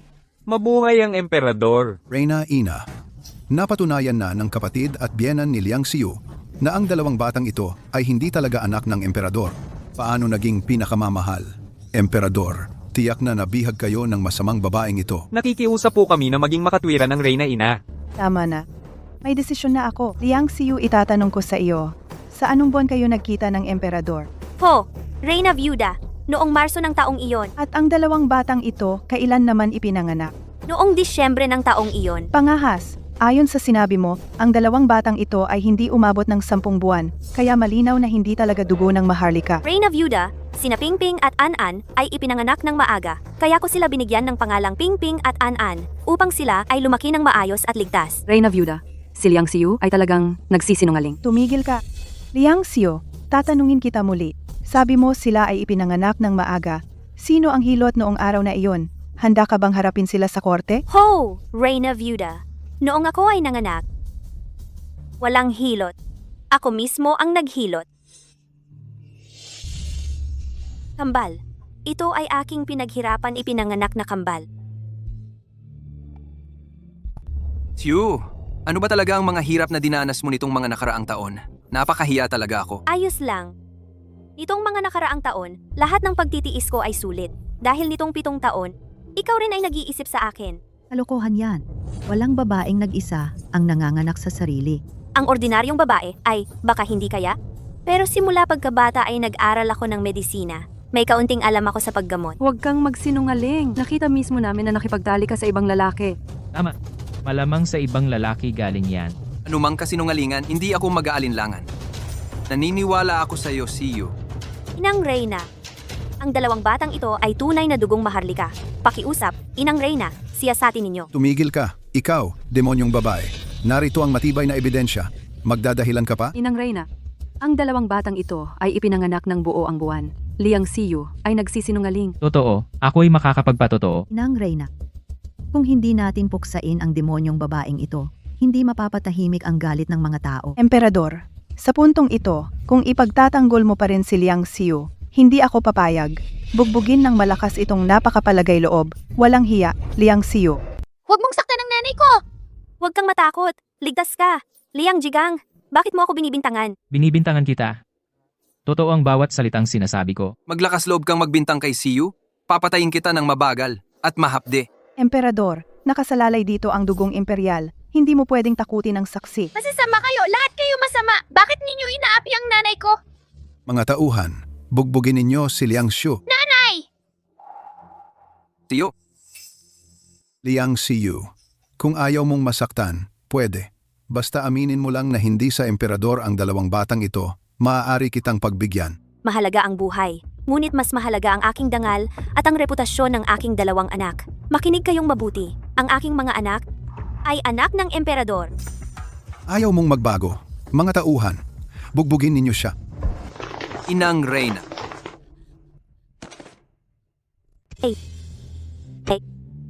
Inay,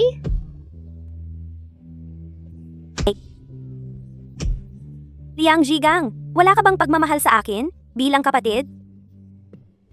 Bobo ka ba? Kung makikilala siya ng emperador at maging reyna, may buhay pa kaya tayo? Oo, maghihiganti si Liang Xiu sa atin. Liang Jigang, kung may lakas ka ng loob, tingnan mo ang mga mata ko habang nagsasalita. Huwag mong saktan ang aking inay! Ping-pingan-an. Umos. Siyo. Ngayon, habang nandito ako, hindi ko hahayaang saktan ka ng sinuman. Emperador, ang babaeng ito ay hindi sumusunod sa kababaihan at nangangarap lang na umakyat sa trono. Bakit mo pa siya pinagtatanggol? Punong ministro, puro haka-haka lang iyan. Wala akong balak na umakyat sa trono. Kung hindi ka nangangarap na umakyat sa trono, bakit ka pumunta sa palasyo? Dahil sinabi ni Eunuch Yang na kamukha ng emperador ang anak ko, kaya pinilit niya kaming pumunta sa palasyo. Si Yang Delu, mula noong bata pa, ay nagsisilbi sa emperador, kahit siya ay nagsabi na ang anak ko ay kamukha ng emperador. Bakit kayo ay ayaw tanggapin? Yang Delu, ang aking pagdiriwang ng pomegranate ay ginulo mo. Inang mahal. Sa tingin ko, ang Yang Delu at Liang Xiu ay matagal na nagtutulungan. Dapat silang masusing pagtanong. Wrong mama, napakasama mo talaga. Inang mahal, natatakot din ang matandang alipin sa pagkalat ng dugong maharlika. Dalhin siya. Sandali. Inang mahal, ang munting babae ay may paraan. Hihingi ng tulong sa Eunuch Yang upang patunayan na ang anak ng munting babae ay talagang anak ng emperador. Siyo. Anong paraan mo? Hiling sa emperador at inang mahal na magbigay ng isang sandali.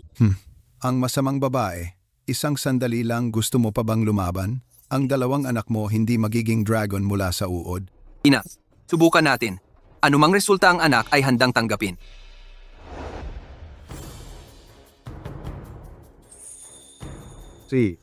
Mga binata, sumama kayo sa matanda.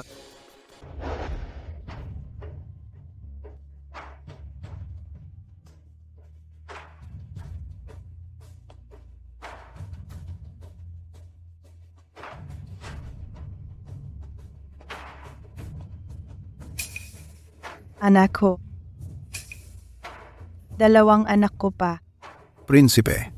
Nagpapakita ang matandang ministro sa prinsipe. Inay, bakit sila nagpapatira pa sa amin? Tinatawag pa kami na prinsipe. Dahil suot mo ang damit ng emperador noong bata siya, at kapag siya ay prinsipe noon, magkapareho kayo. Ito ang mga apo ko. Hindi ako nagkakamali. Ang dalawang damit na ito ay noong bata ang emperador. Tinahi ko ito para sa anak ko. Matalino ang inang reyna. Ang dalawang damit na ito, oy noong 7 taong gulang ang emperador, at opisyal na nagpakita sa iyo. Sa harap ng mga ninuno. Nagkaroon na ng tagapagmana ang pamilya ng hari. Ang mga apo kong mahal, kaya naman noong nakita ko kayo, agad-agad na nagustuhan ko. Inay! Pingping at Anan, ang inang reyna ang tunay niyang lola, ang emperador, ang tunay niyang ama. Hindi pwede. Ano man ang mangyari, hindi ko papayagan ang dalawang bata na kilala ang ama. Kung hindi, ang mga plano ko sa loob ng dekada ay mawawala lang. Inang reyna, hindi pa rin mapatutunayan na ang dalawang batang ito ay tunay na dugo ng emperador. Kalokohan. Ang dalawang batang ito ay kamukhang-kamukha ng emperador noong bata pa siya.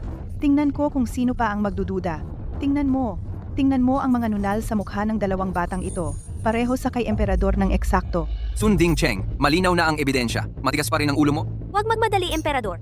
Makinig muna tayo sa sasabihin ng punong ministro para hindi kayo masabihan na ayaw makinig sa payo ng mga ministro. Emperador, kung may makita kayong tao na kamukha ng yumaong emperador, magpapanggap ba kayong magkapatid at paghahatian ng teritoryo para pantay-pantay ang paghahari?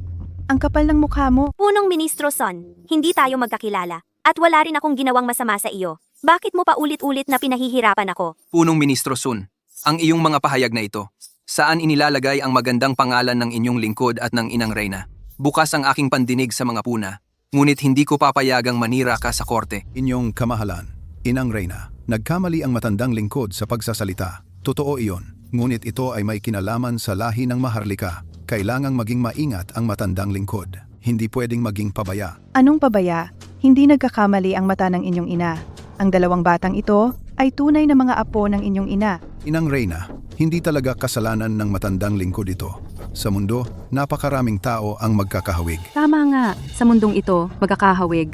Ngunit walang relasyon sa dugo, marami talaga yan. Sa aming baryo, may ilan na ganoon. Tama. Purong pagkakataon lamang iyon, pagkakataon. Wang Shihua, basta-basta ka na lang nagsasalita. Saan sa ating baryo mayroon ng walang relasyon sa dugo na magkamukhang tao? Hanapin mo nga ng ilan para sa akin. Inang Reyna, dahil lang magkamukha ay papasukin na ang dalawang batang ito sa talaan ng maharlikang angkan ay talagang napakapabigla. Ang Reyna Dowager hindi kailanman naging tapat sa kanyang asawa. Ang dalawang batang ito ay tiyak na hindi mga anak ng emperador. Wang Shihua, talagang wala ng lunas ang inyong dalawa. Mga guwardiya, ang mga taong ito na nagsasalita ng kalokohan, lahat ay dalhin at patayin sa pamamagitan ng paghagupit ng pamalo. Huwag, Emperador, Reyna Dowager. Ang bagay na ito ay hindi pa nalilinaw ng lubusan. Huwag ninyo silang patayin sa pamamagitan ng pamalo. Ikaw, Emperador, ayos lang. Mas mabuting sundin natin ang punong ministro. Patawarin muna natin sila. Tingnan natin kung anong susunod na galaw nila. Emperador, Reyna Dowager, kung ngayon ay biglang may lumitaw na ilang batang kamukha ng emperador, tatanggapin ba ninyong lahat bilang mga prinsipe? Hindi ba't magkakaroon ng buong imperyo ng napakaraming prinsipe? ikaw. Nais ko lang ng sarili kong tunay na apo. Bakit napakahirap nito? Sun Zhengxiang, ano pa ba ang dapat kong gawin para maniwala ka sa aking dalawang anak na sila ay mga anak ng emperador? Ito.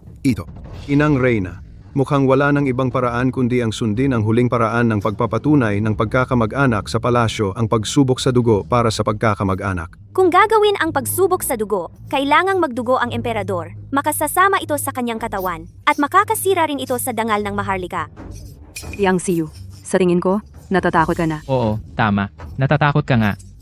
Kung hindi ka ayaw na gawin ang pagsubok sa dugo. Tumahimik ka. Ako'y nagpasya na.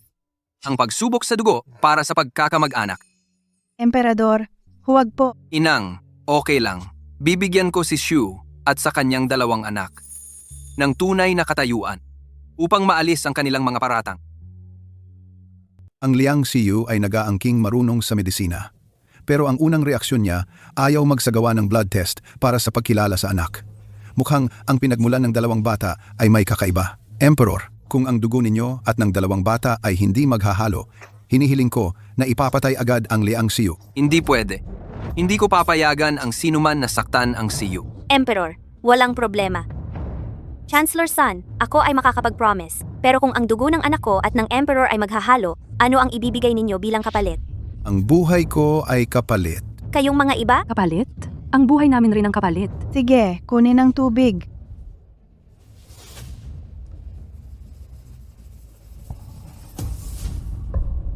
Naghalo talaga. Ngayon, ano pa ang masasabi ninyo? Ang dugo ni Pingping Anan naghalo sa dugo ng Emperor. Totoo pa ba ang sinasabi ninyo? Dapat bang bayaran ninyo ang buhay ninyo? Hindi ko inaasahan. Siya talaga ang royal bloodline. Wala na. Talagang wala na ang lahat. Sa mga nakaraang taon, pinaapi ko ang kapatid na babae. Ngayon, hindi siya magpapatawad sa akin. Sa mga nakaraang taon, nahirapan ka. Nagtiwala sa akin ang Emperor. Naalala ako, ang lahat ng hirap ko ay nagiging sulit. Pingping Anan, ngayon, nakita na ang tatay at lola. Ano ang dapat ninyong gawin? Ang apo ko. Pagbati po, Lola. Pagbati po, Tatay. Ang inyong dalawang kamahalan. Dapat po ay Lolang Reyna at Amang Hari ang tawag. Tumahimik ka, ang aking mabait na apo. Ganito na lang ang tawag ninyo sa akin, ang aking mabait na apo. Halika, hayaan mong masilayan kita. Pingping at Anan, huwag ninyong sirain ang mga alituntunin. Hindi namin pwedeng sirain ang mga alituntunin. Mabuting apo. Talagang mabuti kang apo. Xiu, ang dami mong pinagdaanan nitong mga nakaraang taon. At nagawa mo pa ring turuan ang aking apo ng napakabuti. Hindi ko talaga alam kung paano ka pasasalamatan. Sobra po ang papuri ninyo, Reynang Ina. Mga tauhan, dalhin si Sun Dingcheng at ang mag-asawang Liang kasama ang kanilang mga kasabwat. Ilabas at patayin sa pamamagitan ng paghampas. Mahal na hari, isaalang-alang po ninyo ang inyong lingkod na sumunod sa dating hari at patawarin ninyo po ako. Xiu, kapatid ko. Patawarin mo na ang iyong kuya. Xiu, magkakapamilya tayong lahat. Patawarin mo na kami. Tumahimik ka. Nakakahiya ka. Kamag-anak mo ba ako? Mabuting kapatid, kami ang tunay mong pamilya. Nakalimutan mo na ba ang 20 taon na hindi ka nakapag-asawa? Ako ang laging nag-aalaga sa'yo. Ang lakas ng loob mong sabihing inalagaan mo ako. Noong bata pa ako. Dahil sa sinabi mong malas ang kapalaran ko. ako'y pinapalo at inaaway mo. Nang tumanda ako, kailangan ko pang maghanap ng halamang gamot sa bundok para may panggastos, para sa kasal mo. At kailangan ko pang iligtas ang anak ninyo, kaya nag-akyat ako ng bundok sa gabi. Nang magkaroon ako ni Pingping at An-An, lalo ninyong hindi inisip ang aming pagiging kadugo. Sa gitna ng napakalamig na taglamig, itinaboy ninyo ako sa bahay. Kung wala akong kaunting kaalaman sa medisina, kami ni Pingping at An-An ay hindi mabubuhay hanggang ngayon. Nabuntis ka ng hindi kasal. Hindi namin matanggap ang panghahamak, kaya ka namin pinalayas. Ganoon ba? Bakit ninyo sinabing ng babae ako kung saan-saan? Siya Uyo, nagkamali ang kuya mo. Natakot kaming baka pag naging reyna ka na, maghiganti ka sa amin. Patawarin mo na kami. Kami ang kuya at manugang mo. Tumigil ka! Wala akong kuya at manugang na tulad ninyo. Ang mga ginawa ninyo, kahit 100 buhay pa ang ibigay, ay hindi sapat para mabayaran. Liang Zhigang, Wang Shihua, ang ginawa ninyo, kahit mamatay kayo ng libu-libong beses, kayo lang ang may kasalanan. Siyu, patawarin mo na kami. Patawarin mo na kami. Siyu, para sa angkan ng mga liyang, ipinanganak ko si Gozi. Nagkaroon na kayo ng tagapagmana. Siyu, wag mo kaming saktan. Kung mamamatay ako, mawawalan ng ina si Gozi. Tama. Sipin mo na lang ang pamangkin mo, si Gozi. Patawarin mo na kami. Kami ang tunay na magulang niya. Hindi ba kayo nahihiyang maging magulang? Si Gozi ay isang napakabait at dalisay na bata. Sa pang-uudyok ninyo, sa murang edad pa lang, tinuruan niyo siyang magmura sa pinsan niya. Nagkamali ako. Hindi ako tao. Nagkamali ako, hindi ako tao. Mabuting kapatid, patawarin mo na kami. Ang kinahinatnan ninyo ngayon ay dahil sa sarili ninyong kasalanan. Mga gwardiya, dalhin niyo sila. Sandali.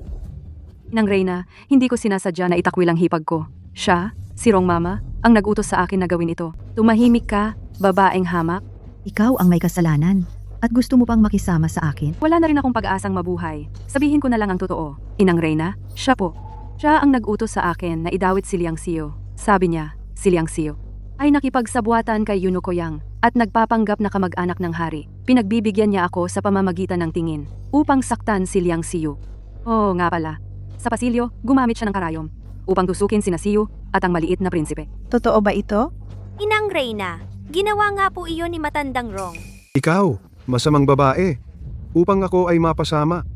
Kahit ang dalawang maliit na prinsipe ay hindi mo pinatawad. Lola, napakasama nitong matandang ito. Dapat siya ang tusukin ng karayom. Kung hindi dahil sa suporta ni Matandang Rong, hindi po sana ako maglakas loob na idawit si Xiu. Ikaw, babaeng hamak, nangangahas ka pang magsinungaling. Ikaw ang sinungaling. Tutusukin kita. Sasaksak kita. Huwag kang magpakapal, Rong Momo. Naglakas loob kang magtangka ng pagpatay sa harap ng emperador at empress. Emperador. Ang dating emperador ay nagsabi, maliban sa pagtataksil, hindi ako dapat mapatay. Emperador, Empress, ang Chancellor ay nagtataksil. Lingard, ano ang kalagayan ng mga bata sa lungsod? Binibini, gamot na mahiwaga. Ang mga bata ay ligtas na ngayon. At nalaman ko na ang tubig sa balon ay marumi. Ito ay dahil ang Chancellor ay nakipagsabwatan sa mga kalaban at naglagay ng gamot sa balon para sirain ang katawan ng mga bata ng ating kaharian. Upang sirain ang daang taong plano ng kaharian. Ang Chancellor's son ay may malaking kapangyarihan, kaya walang sino man sa Imperial Hospital ang nangahas magsalita. Sunding Cheng, ako ay nagtataka. Bakit mo ako hinahadlang sa pagkilala sa mga kamag-anak? Ngayon ko lang nalaman na matagal na nakikipag-ugnayan ka sa mga kalaban. Ito ay malaking kasalanan ng pagtataksil at paglaban sa kaharian. Mga tauhan, dalhin ang lahat ng mga taong ito at pugutan ng ulo para ipakita sa publiko. Sandali lang, may kasalanan nga sila. Pero wag lang nating abusuhin ang batas penal. Si Wang Shihua ay nakatanggap na ng nararapat na parusa. Ang inyong abang lingkod ay nakikiusap. Ipadala ninyo sila sa Korte Suprema at suriing mabuti ayon sa batas ng ating imperyo. Huwag nating pagbintangan ng walang basihan at huwag din nating palampasin ang may sala. Nagkamali po ang inyong matandang lingkod. Kaawaan niyo po ako, Emperador. Dalhin niyo siya. Si Hua. Inang Reyna, Emperador, may isa po akong kahilingan. Si Wang Shihua at Liang Zhigang ay may kasalanan nga, pero walang kasalanan ang kanilang anak.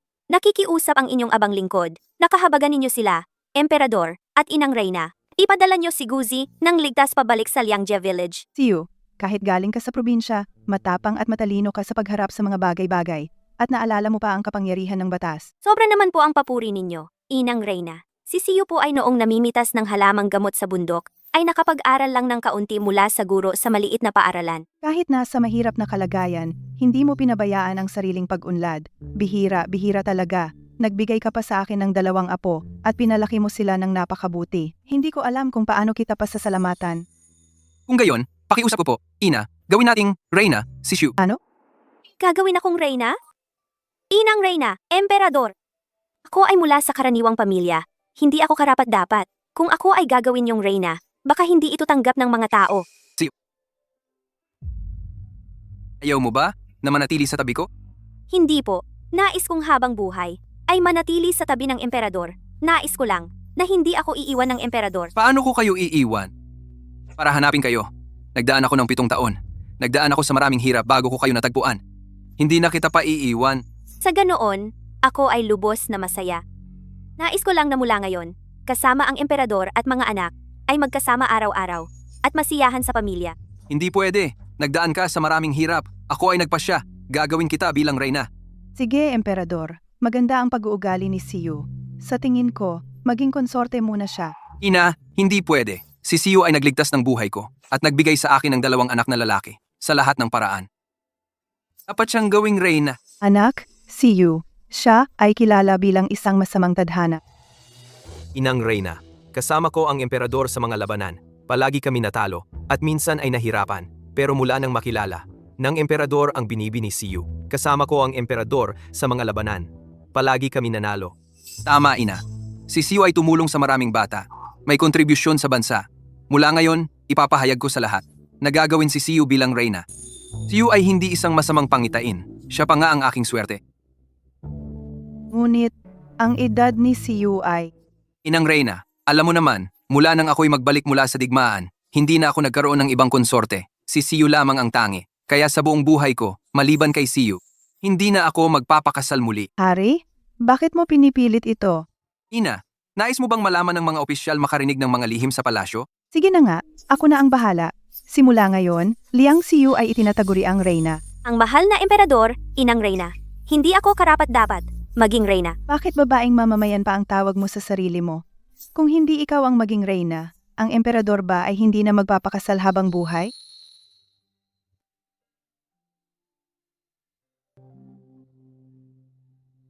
Ang iyong lingkod ay nagpapasalamat, Ina. Ang iyong anak ay nagpapasalamat, Ina.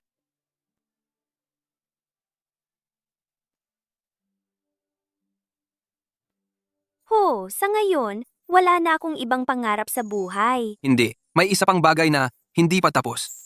May utang pa ako sa iyo 1 marangyang kasalan.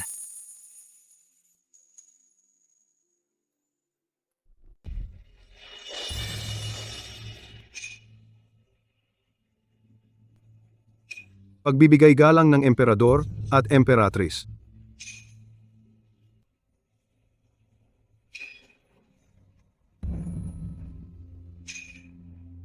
Pagbibigay galang kay Inang Reyna.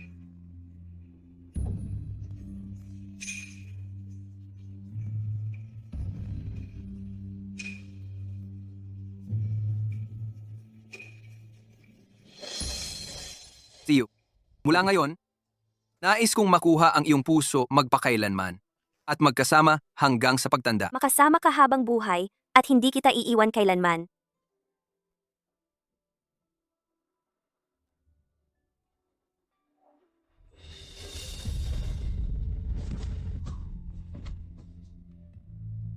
Kapag nawala na ang ulap, lilitaw ang langit. Kapag nawala na ang ulap, lilitaw ang buwan. Basta't magsasama tayo. Tiyak na darating ang magandang kapalaran.